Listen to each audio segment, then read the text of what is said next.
Now, the rest of the story.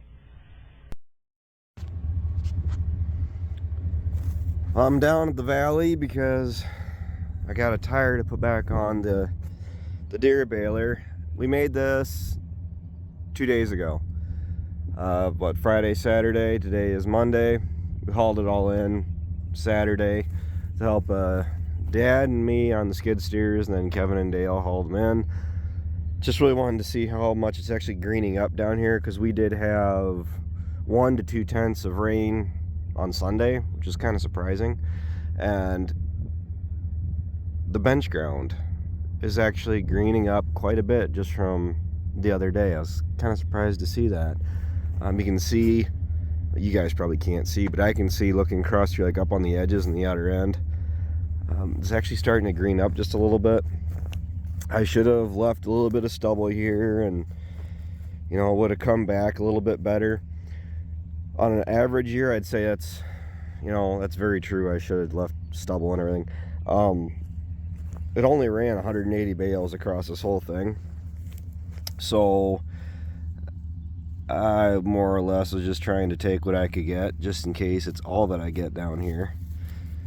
But as you can see, it's already starting to come back. Plans and intentions, I'd like to let it go for at least a week. The next chance of rain is this weekend. We'll see what good chances we actually have to get much of any moisture. But what I would like to do is come across the bottom at least, because the bottom, I definitely know there's water under here.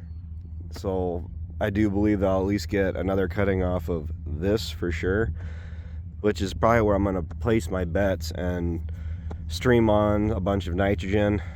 And if we can get a little bit of rain to help move that liquid into the roots, that'd be great. And then basically see what the rest of summer holds. I mean, I really haven't done any updates on the corn and the soybeans because they are starting to look pretty horrendous. So they're starting to show heat stress. And I mean, for how dry it was down here anyway when we were cutting this, I'm really gonna head down to the lower part of the valley, the other bottom. There's about 5 acres there that I typically leave standing. I want to see how much that is drying up, because I plan on coming down and making that yet. And this is, wow, look at all the turkeys. See, the wildlife is abundant down here. You can kind of see where I was cutting, or where I had cut, obviously. This was actually really soft. You can see I was cutting in pretty good.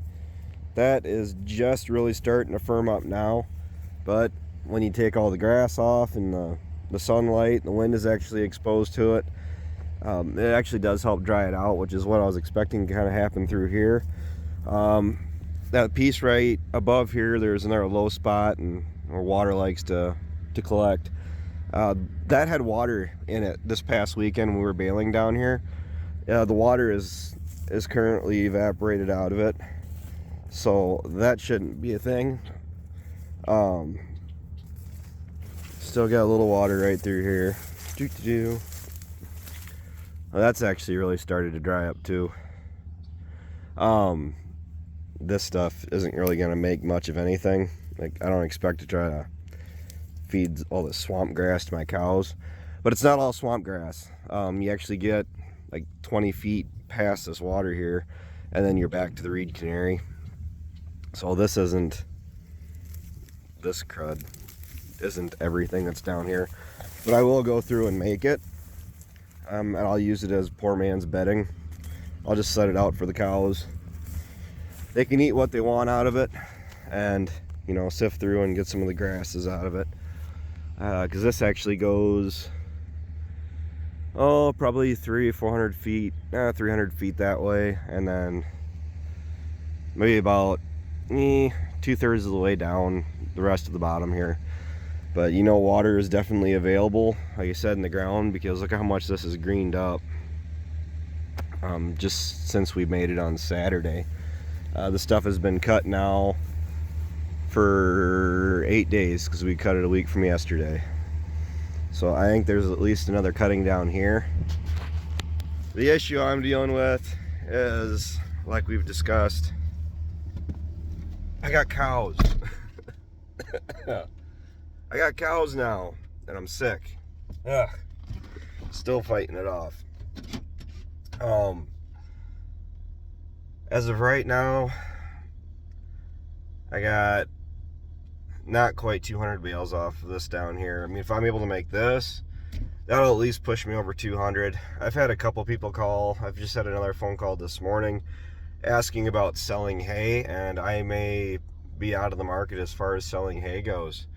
I mean, I'd like to sell hay. I really would. I mean, looking at the corn and the beans, and then to find out that the hay kind of stuttered out is kind of unfortunate. It's the same for me as it is for everybody else in the area, it seems. Everybody says the first cut was light. Dad's and Ryan's, we'll even know my alfalfa field. Great quality. It was some really pretty alfalfa. It was just, it didn't add up tonnage wise. I mean, the bales because that's what I'm currently feeding out, all the first cut stuff. The bales are wrapped so tight, but they're so dry that we actually got to put the bales in the bale feeders, and then I'll cut the net wrap off, except for like the top 6 inches, and I actually have to take the net wrap off while it's in the feeder, because otherwise the bales just completely let go. I mean, and then you can't even get the bale feeders over top of the bales if you let it happen or let it do that, because I mean, it wrapped really tight. So I don't know, we're dry.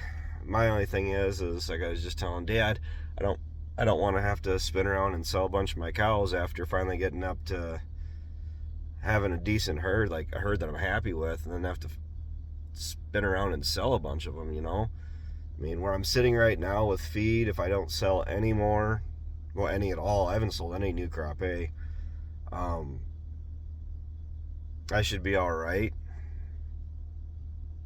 But it's stressful, having to worry about having enough hay for next year.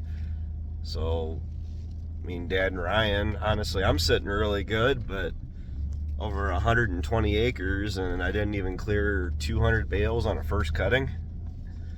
It's pretty disappointing. So, hopefully get another cutting off of the bottom, a second cutting. I'm hoping I can at least get what's still standing there. I mean, the cattle will get some use out of it. I mean, it's better than dirt and snowballs, right? And then I'm gonna go this way. It makes for kind of a dull year if you're not really able to produce much. But like I said, if hay goes to $500 a ton, you sell the hay, sell the cows, and look out the window all winter, right? It sounds like a good idea in theory until you decide you want to get back into it and have to go buy a bunch of expensive cows. Because even for what excuse me, I didn't buy a bunch of cheap cattle, but those same cattle that I bought, if I'd spin around and sell them right now, I'd make profit on them. I'm very confident on that. I'd make good money on spinning around and selling those feeder heifers. That's what they were when I bought them. Bought 22 of them for the weight that I put on them, and just holding them as long as I have. If I went through and just to sell them, yeah, I'd actually make a couple $100, a couple $100 a head profit on each of them, because with all the drought all across the country, it's not just a here thing. I mean, out west, it's been dry. I mean, I got a lot of people that are commenting, viewers that are saying, that they're dry and they're buying feed. And it's not a fun situation. I'm right there with you. I agree. The cattle numbers are down, and when you have record cattle prices, does it make more sense to sell the cattle than try to grow the herd, or try to keep buying cattle, or keeping your herd built up? Yeah. I don't know, because then they say what's going to happen is then the price is really going to go up when they start getting decent rain out west, where the plains ranchers and everything start having pasture again. They start keeping their heifers back. That's when cattle feeder calf prices is really going to take off. So, all right, well, at least I have everything I need to get this back together. I wanted to get this home. I don't like that it was sitting out the past couple days, but at least it's pretty straightforward.